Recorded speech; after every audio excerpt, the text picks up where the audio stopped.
Hey guys, welcome back to my channel, Heyyyy's Corner, and in today's video I'm going to be sharing with you guys my tips and tricks on how to deal with your heat damaged hair and basically like just transitioning from it and getting your hair back healthier. So if you're not already subscribed to my channel, make sure you hit the subscribe button, turn on your post notifications so you know when I post, and let's get straight into this video.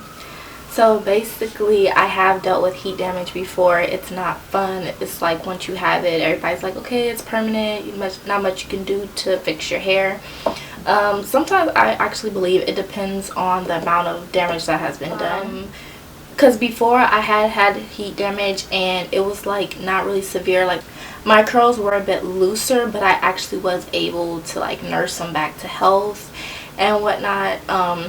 This was before, like in 2012 when I first started my hair journey, so my curl pattern was a bit looser. So one of the first things I did notice is like when I used what was it, the Shea Moisture Curl Enhancing Smoothie, because of the coconut milk in it and stuff. Coconut has proteins in it, which basically helps to rebuild the strength of your hair. So when I started using that product, I noticed that my hair was starting to transform because it was finally having moisture put into it, and that's very important when you have heat damaged hair, is to get moisture in it. The next thing I noticed is I would use the Cantu Shea Butter line. That was their leave-in conditioner. It was a repair cream leave-in conditioner. That product worked really good for my hair with helping to repair damage and split ends and stuff. Alright, so next I'm basically going to go into all of my little tips and tricks. I do have them written down on my phone just so I can keep track. But most importantly, if your heat damage is like really severe, like your hair feels thinner at the ends, alright, so like your hair feels thinner at the ends, it's really dry, you're having all types of breakage and stuff, you want to get rid of those split ends before anything else. So cut them, you know, because those split ends aren't really going to do anything for you. Like, they just travel up your hair shaft and create even more damage. So it's best to just nip it in the bud, cut them off, just cut it, okay? So my first tip is definitely to trim your ends at least once a month for when you're trying to get rid of your heat damage, kind of like when your is there off of your hair. My next tip is to do protective styling. So like, I mean, once you cut your hair, you kind of want it to regrow, right? So what you would do is some protective styles. What I usually like to do is like buns. Those are my favorite styles. Those are my go-to. Just basically protecting your ends and putting them away, because when your ends are out and stuff and it's rubbing against stuff, it's touching stuff, it causes more breakage to your hair. So you definitely want to make sure that you're protecting your hair in order for it to grow. Next, the main thing, which should have been the first thing, is no heat. You want to cut out the usage of your heat utensils. So basically your blow dryer, your flat iron, your hot comb, your diffuser, any of that, you want to cut it out. You want to limit the usage of it because it's just going to cause even more heat damage to your hair. You don't want to put more damage on top of already previous damage. It just doesn't make any sense. So limiting the use of heat, you'll definitely see a huge difference. Next, you're going to want to deep condition at least once a week. I hear a lot of people say they don't even deep condition their hair, and I'm like, we're in 2017 and you still don't deep condition your hair? Like, what's going on?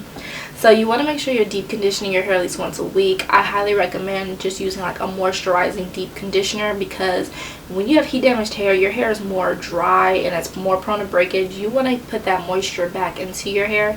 So definitely you want to deep condition at least once a week, or even up to twice. My next tip is to do a protein treatment at least once a month. The protein treatment is basically going to help to strengthen your hair. Like, you need that protein put back into your hair, because when you get heat damage, that whole, like, the keratin, all of that, the strand, the cuticle, all of that has been broken down and just damaged, and it needs to be rebuilt and strengthened.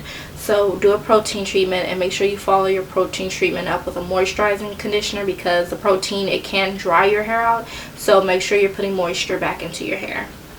My next tip would be definitely to moisturize your hair. You want to keep it nice and moisturized, because once again, heat damage, what does heat do? Like, it dries you out. So you want to make sure you're moisturizing your hair, and I like to moisturize my hair almost basically every day. Like, honestly, that's what I do. Like, I just put a conditioner in my hair, braid my hair up, seal it in with Jamaican black castor oil, which is really excellent for regrowing your hair, thickening your hair, and moisturizing your hair. It's just an overall great oil. And then next, I would say drink plenty of water, because it does start from within, and you want to make sure you're just getting that moisture that your body needs and that moisture that your hair needs. So definitely up your water intake if you're not already drinking a lot of water.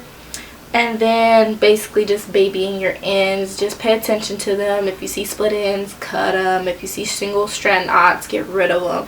You know, just pay close attention to your ends. Make sure you're moisturizing them, and just, you know, limit your use of heat. Take care of your hair, baby your hair, treat it like your child. Your hair is your plant.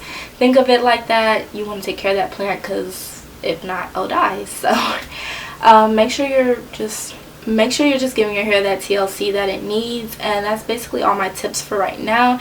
If you guys have any tips, definitely leave them in the comments down below. I've heard of people doing like beer rinses and stuff, but I'm basically going off of my experience and just giving you guys tips and tricks that I know have worked for me that may work for you. So if you enjoyed this video, don't forget to give me a thumbs up, subscribe to my channel, and I will see you guys in the next video. Bye.